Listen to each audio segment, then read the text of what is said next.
Good morning everyone. Basa tayo natin kay Day250 guys. Daily reading time. So today is July 9, 2022, day 250. Ezekiel chapter 35 up to 37.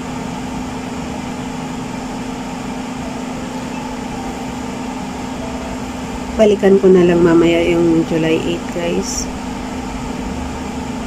Nalaktawan kasi yung kahapon kasi nga flight natin kahapon busy. So dito muna tayo, Ezekiel chapter 35. Moreover, the word of the Lord came unto me, saying, Son of man, set thy face against Mount Seir, and prophesy against it, and say unto it, Thus saith the Lord God, Behold, this Mount Seir, I am against thee, and I will stretch out mine hand against thee, and I will make thee most desolate. I will lay thy cities waste, and thou shalt be desolate, and thou shalt know that I am the Lord. Because thou hast had a perpetual hatred, and hast shed the blood of the children of Israel with the force of the sword in the time of their calamity, in the time that their iniquity had an end. Therefore, as I live, saith the Lord God, I will prepare thee unto blood, and blood shall pursue thee. Sith thou hast not hated blood, even blood shall pursue thee.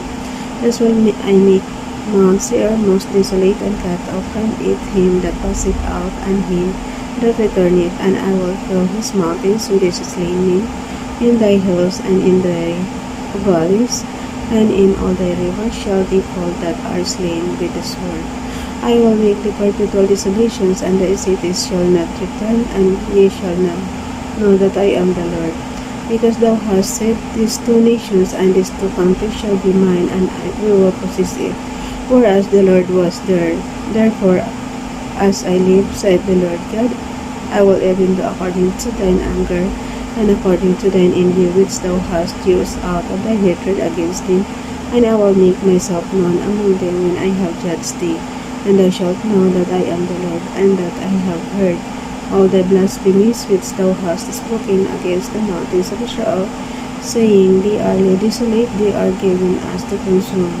As with your mouth ye have boasted against me, and have multiplied your words against me, I have heard them. Thus saith the Lord God, When the whole earth rejoiceth, I will make thee desolate, as thou didst rejoice at the inheritance of the house of Israel, because it was desolate, so will I do unto thee. Thou shalt be desolate of Mount Seir, and all Idomy, even all of it, and they shall know that I am the Lord.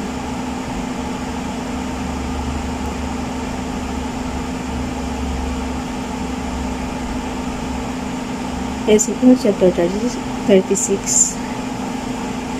Ezekiel chapter 36. Also thou son of man, prophesy unto the mountains of Israel, and say, Ye mountains of Israel, hear the word of the Lord. Thus saith the Lord God, because the enemy hath said against you, Aha, even the ancient high places of ours in possession. Therefore prophesy and say, Thus saith the Lord God, because they have made you desolate, and swallowed you up on every side, that ye might be a possession unto the residue of the heathen. And ye are taken up in the lips of talkers, and are in infamy of the people. Therefore, ye mountains of Israel, hear the word of the Lord God. Thus saith the Lord God, to the mountains, and to the hills, to the rivers, and to the valleys, to the desolate wastes, and to the cities that are forsaken, which became a prey and derision to the residue of the heathen that are round about. Therefore, thus saith the Lord God, Surely in the fire of my jealousy have I spoken against the residue of the heathen, and against all Idomy, which have appointed my land into their possession, with the joy of all their heart, with despiteful minds, to cast it out of a prey. Prophesy therefore concerning the land of Israel, and say unto the mountains, and to the hills, to the rivers, and to the valleys, thus saith the Lord God, Behold, I have spoken in my jealousy and in my fury, because ye have borne the shame of the heathen. Therefore, thus saith the Lord God, I have lifted up mine, and surely the heathen that are about you, they shall bear their shame. But ye, mountains of Israel, ye shall shoot forth your branches, and yield your fruit to my people of Israel, for they are at hand to come. For behold, I am for you, and I will turn unto you, and ye shall be filled and sown. And I will multiply me upon you, all the house of Israel, even all of it, and the cities shall be inhabited, and the waste shall be builded. And I will multiply upon you man and beast, and they shall increase and bring forth, and bring fruit. And I will settle you after your old estates, and will do better unto you than at your beginnings, and ye shall know that I am the Lord. Yea, I will cause me to walk upon you, even my people Israel, and they shall possess thee, and they shall be their inheritance, and they shall no more henceforth be redeemed of men. Thus said the Lord God, because they say unto you, thou land devourest of men, and hast bereaved thy nations, therefore thou shalt devour men no more, neither bereave thy nations any more, said the Lord God. Neither will I cause men to hear in thee the shame of the heathen any more. Neither shalt thou bear the reproach of the people any more, neither shalt thou cause thy nations to fall any more, saith the Lord God. Moreover, the word of the Lord came unto me, saying, Son of man, when the house of Israel dwelt in their own land, they defiled it by their own way and by their doings. Their way was before me as the uncleanness of a removed woman. Wherefore I poured my fury upon them for the blood that they had shed upon the land, for their idols wherewith they had polluted it. And I scattered them among the heathen, and they were dispersed through the countries according to their way and according to their doings I judged them. And when they entered into the heathen whither they went, they profaned my holy name. When they said to them, These are the people of the Lord, and are gone forth out of his land, but I had pity for mine holy name, which the house of Israel had profaned among the heathen whither they went. Therefore say unto the house of Israel, Thus saith the Lord God, I do not this for your sakes, O house of Israel, but for mine holy name's sake, which ye have profaned among the heathen whither ye went. Pagpasensya mo na guys sa mahina boses natin. Verse 23, And I will sanctify my great name, which was profaned among the heathen, which ye have profaned in the midst. Magbasa rin kayo guys, para pare-pare tayo matuto dito sa Bible. Verse 23, Ezekiel chapter 36, And I will sanctify my great name, which was profaned among the heathen, which ye have profaned in the midst of them, and the heathen shall know that I am the Lord, saith the Lord God, and I shall be sanctified in you before their eyes. For I will take you from among the heathen, and gather you out of all countries, and will bring you into your own land. Then will I sprinkle clean water upon you, and ye shall be clean from all your filthiness, and from all your idols will I cleanse you. A new heart also will I give you, and a new spirit will I put within you, and I will take away the stony heart out of your flesh, and I will give you a heart of flesh. And I will put my spirit within you, and cause you to walk in my statutes, and you shall keep my judgment and do them. And ye shall dwell in the land that I give to your fathers, and ye shall be my people, and I will be your God. Verse 29, I will also save you from all your uncleannesses, and I will call for the corn, and will increase it, and lay no famine upon you. And I will multiply the fruit of the tree, and the increase of the field, that ye shall receive no more reproach of famine among the heathen. Then shall ye remember your own evil ways, and your doings that were not good, and shall loathe yourselves in your own sight for your iniquities, and for your abominations, not for your sakes, though I this, saith the Lord God. Being it known unto you, be ashamed and confounded for your own ways, O house of Israel. Thus saith the Lord God, in the day that I shall have cleansed you from all your iniquities, I will also cause you to dwell in the cities, and the wastes shall be builded, and the desolate land shall be filled, whereas it lay desolate in the sight of all that passed by. And they shall say, This land that was desolate is become like the garden of Eden, and the waste and desolate and ruined cities are become fenced and are inhabited.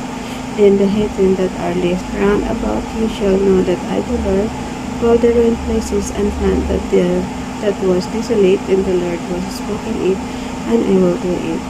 Thus saith the Lord God, I will yet for this be inquired by the house of Israel, to do it for them. I will impress them with me like a flock, as the holy flock, as the flock of Jerusalem in her solemn feasts. so shall the waste cities be filled with flocks of men, and ye shall know that I am the Lord. Tingnan ko lang guys kung hanggang saan ulit ha. Daily reading ko. Hanggang 37 pala. So, Ezekiel chapter 37. Last chapter na to guys.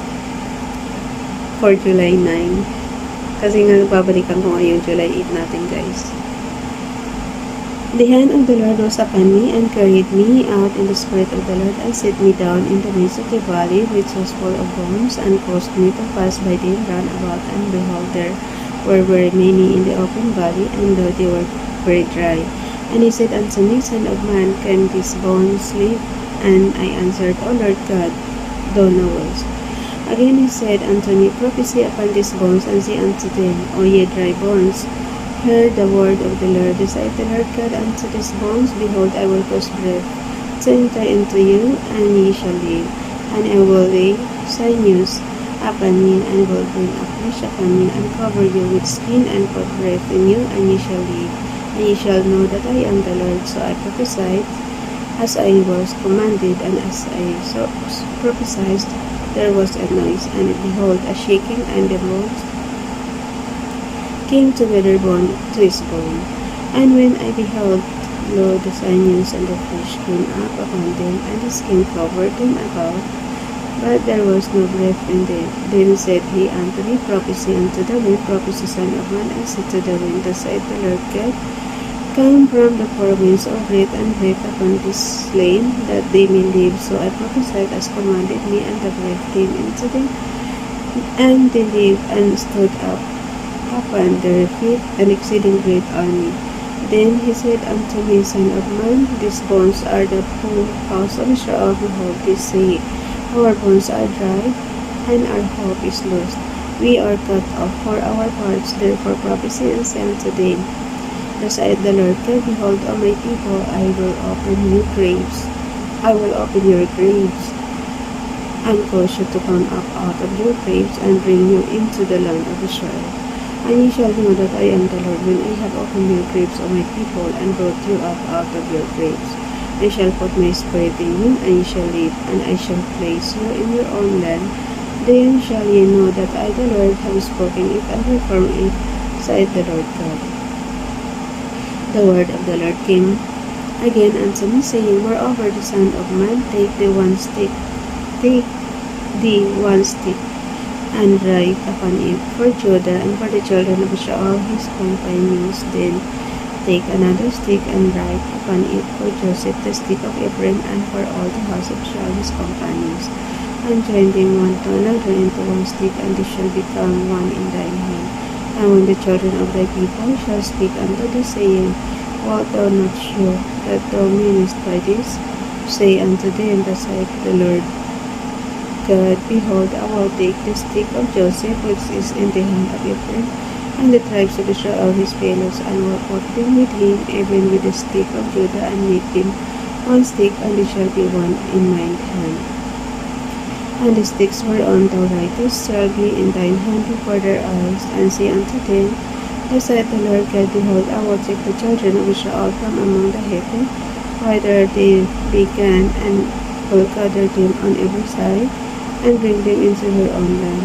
And I will make them one nation in the land upon the mountains of Israel, and one king shall be king to them all, and they shall be no more two nations, neither shall they be divided into two kingdoms any more at all.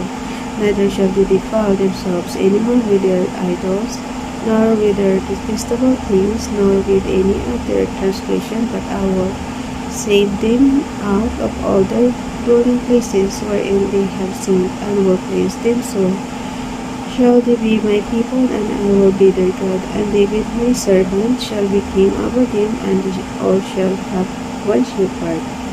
They shall also walk in my judgment, and observe my statutes unto them, and they shall dwell in the land that I have given unto Jacob my servant, wherein their fathers have dwelt, and they shall dwell therein, even they and their children, and their children's children forever, and my servant David shall be their prince forever.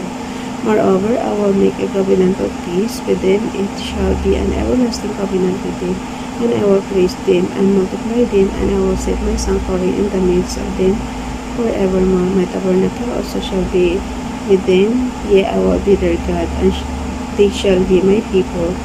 And the heathen shall know that I, the Lord, do sanctify Israel with my sanctuary shall be in the midst of them forevermore. That's it, guys. Mamaya ko nabalikan yung pang July 8 natin. Nandito kasi tayo sa isang lugar na tayo lang mag-isa. Bye everyone. God bless.